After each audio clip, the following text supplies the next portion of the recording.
Welcome back to some Animal Crossing New Horizons. I'm Dear Darling. I shall see what's going on our lovely island of Fawnhallow today, where we'll be relaxing as per usual.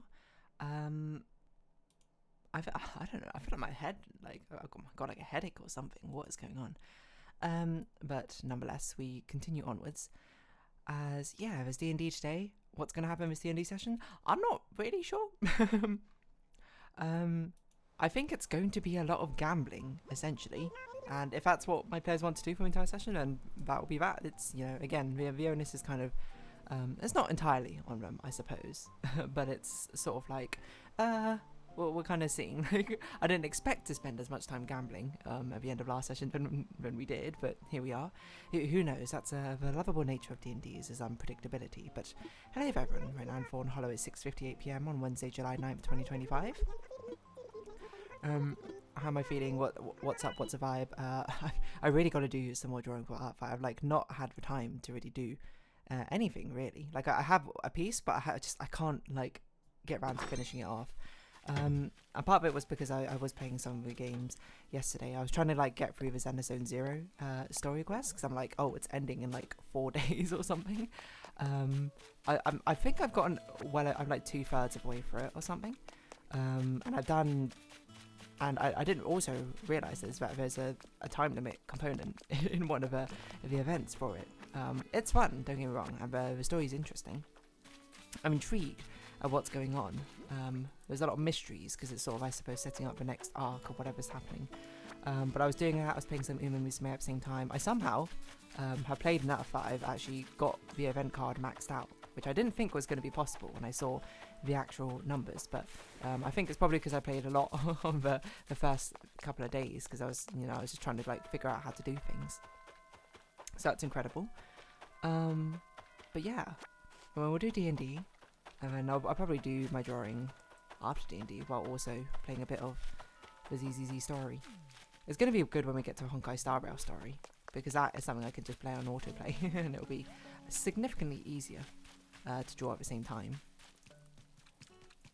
But yeah, that's that. D&D talk. I'm not really sure what else to say about D&D talk.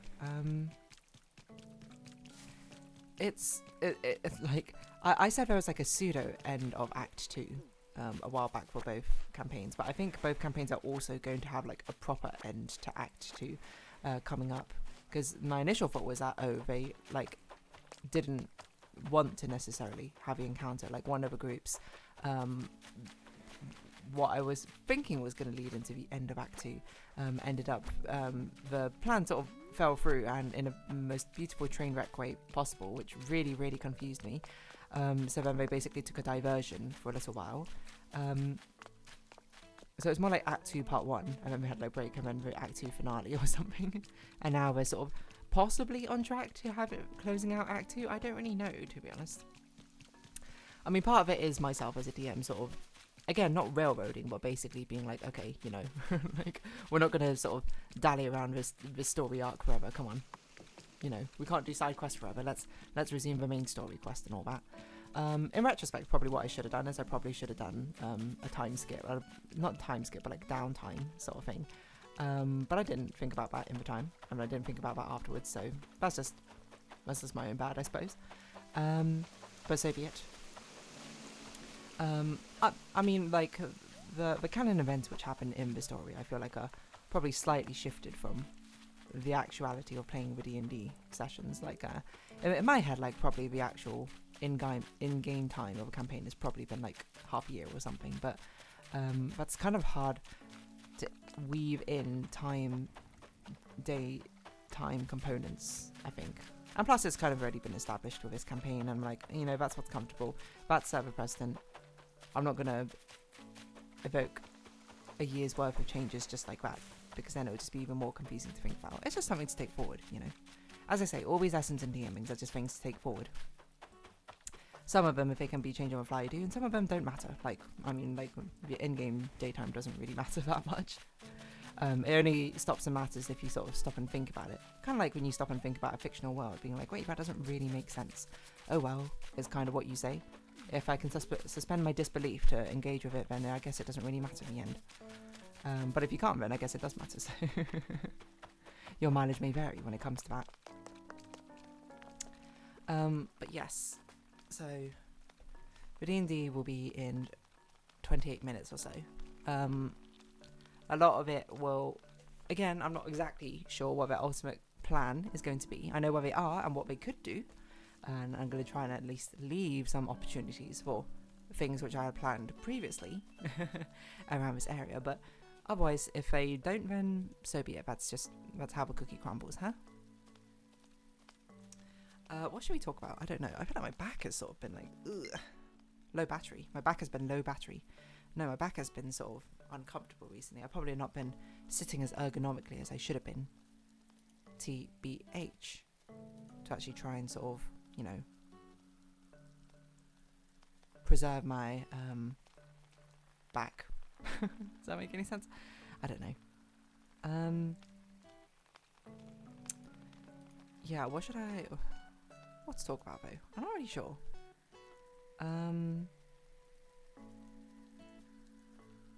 Everything is fine. Has restarted up again, which has been fun to read. I don't know actually. Wait, hold on. Did I read this Monday one? I think I did read this Monday one.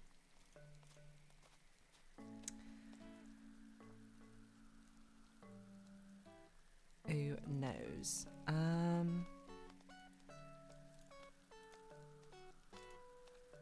I don't know. Like, I'm just trying to think of something to talk about. I feel like I can't think of a good conversation topic to really start with. Let's what should we chat about? I guess let's talk about, I don't know. I mean, we're getting to the end of Animal Well, which is a bit crazy. And I'm fine. It's a very awkward time because, again, I don't have enough time to draw the next thumbnail art of what's coming after Animal Well. The exception is, I think there is one thumbnail art I could probably knock out in like an hour or something for the next game. That wasn't initially going to be the game I was going to play, but it might just have to be, just to keep things sort of simple. But I'll see if I have time on the weekend, because I've got episodes for this week, so if I have a bit of time on the weekend or the evenings to knock out thumbnail art for this, I will, because frankly it's a very, very simple thumbnail art. All things considered. But we'll have to see how many more episodes are out of Animal Well. It's surprising getting to the end. It almost feels like, because I've been so used to that game basically being layer upon layer upon layer upon layer, that it's just like, when I finally get to the end of it, I'm just going to be like, oh, no, that can't be it. There's got to be more. There's got to be more. But I mean, inevitably there has to be an end. It is only finite after all. However much that could be, well, in there, no?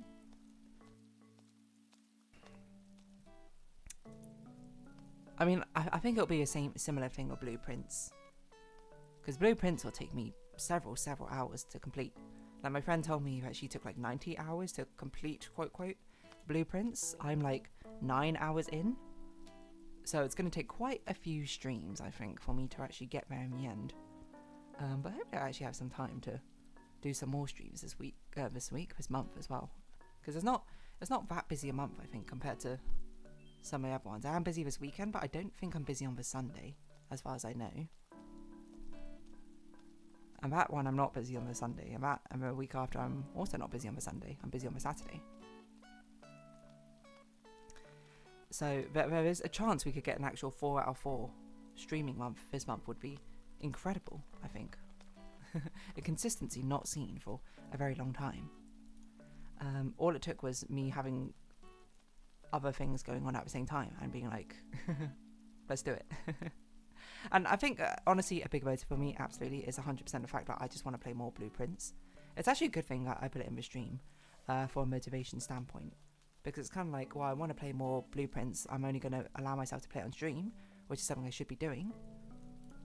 So then, how do I get myself to stream more? I only play Blueprints on the stream. But yeah, that's not really a conversation topic, I suppose. Ugh. What is up with my back? You know what? Let's sit. I was going to say sit ergonomically. I am just pretty much sitting quite normally to begin with. Maybe, you know what? Let's put this chair to, not the test, but like actually use its functionalities. But it has this like extra back support thing.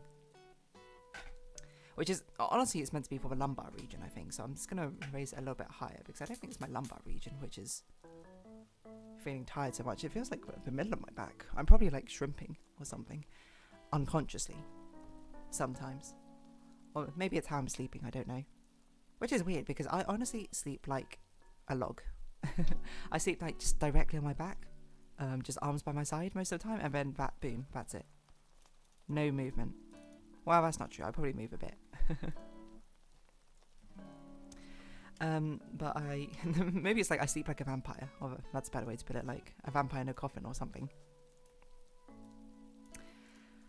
It reminds me ages ago seeing it was like infographic of the different ways people sleep and how you're meant to sleep is meant to be reflective of your personality or something like that, which I can't imagine is even the slightest bit true, probably. But it is, I don't know, I guess that's interesting to think about. Sleeping positions and all that. I certainly feel like sleeping on the back for like is the most, perhaps is the most boring, but it is the most sort of like long time comfortable, in my opinion. I feel like whenever I am actually awake and not actually sleeping, I would prefer to be like on my side or my front. But I think for a long period of like however many hours, actually I don't sleep like I guess you could argue I don't sleep for that long, but I do. I sleep for at least like 6 hours normally. Well, depending. 4 to 6 hours maybe. I would rather be on my back, but like if I'm awake, I think being on your front and your side is a little bit superior, mainly because you can actually use your phone. I think, well, not your phone, my phone. I'm not using your phone, which makes it a bit more convenient. But the thing is, it gets uncomfortable, at least for me, after a while. Mainly because when you lie on your side, like it's hard to have your shoulders like completely out, like horizontal, you know, like shoulders back sort of pose. It's a lot, you kind of have to like sort of roll in your shoulders a bit. But that gets kind of like tiring after a while. It feels a bit uncomfy to me. This is the in-depth analysis that you come to love from Animal Crossing. I'm analysing sleeping positions and being like, this is not it. But people are really out there be doing crazy stuff, like sleeping positions entirely customizable. You can kind of do like whatever you want, right? One of my friends, he likes to have an extra pillow just like to put between his legs while he's sleeping, and I'm just like, that's highly specific, but okay, fair enough if you want to do that. Or he likes to like hug a pillow. That one I can get like a little bit more, you know. It sort of like gives your arm something, because sometimes like if I want to sleep on my front, I used to like always put like my arm underneath a pillow, so I kind of like slept on my arm. But then I stopped doing it after a while because it got kind of like, it gives you like pins and needles in your arm sometimes, or it's kind of like stretching your arm in a bit of an awkward position. Actually, and the main thing as well, it kind of like is heavy on the chest as well. It doesn't make it impossible to breathe. I'm not saying I suffocate myself while sleeping on my front, but it does make it harder, I think, compared to just the natural ease of sleeping on your back, you know? And just breathing that way. It's such a non-issue, I think, but I don't know, it's just something I noticed. I don't say that's the same for everyone, but it's something I've just been like, you know, consciously.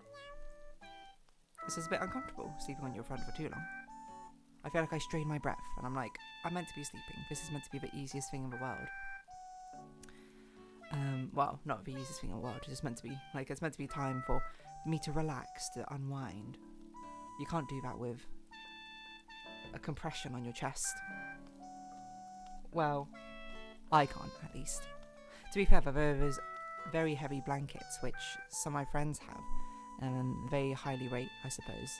But I'm just sort of like, I can't really get down with it.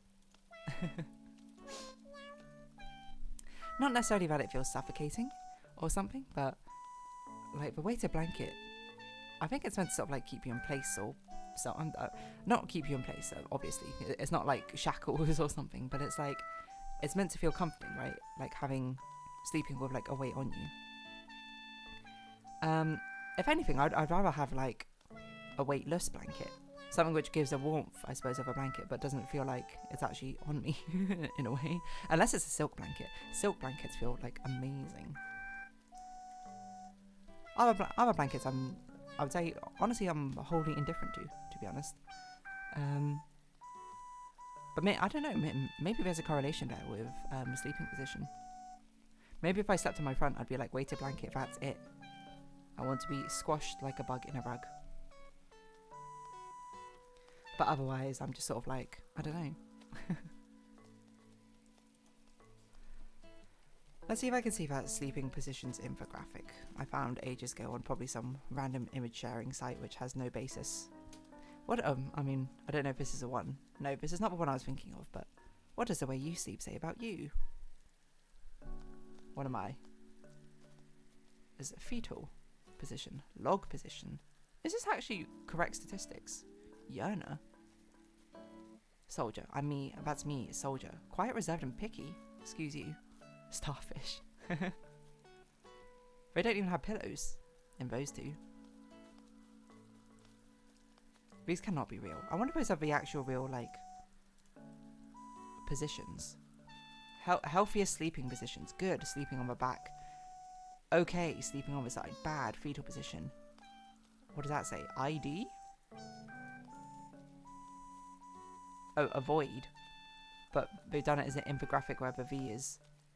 No, the O is the pillow and the V is the mouth? I don't even know what's going on here. Sleeping on the stomach. I guess that is a benefit.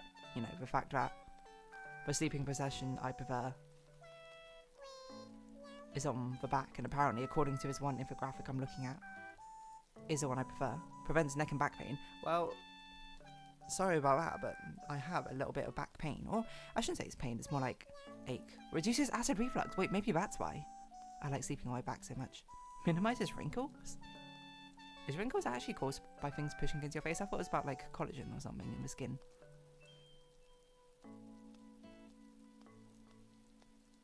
What?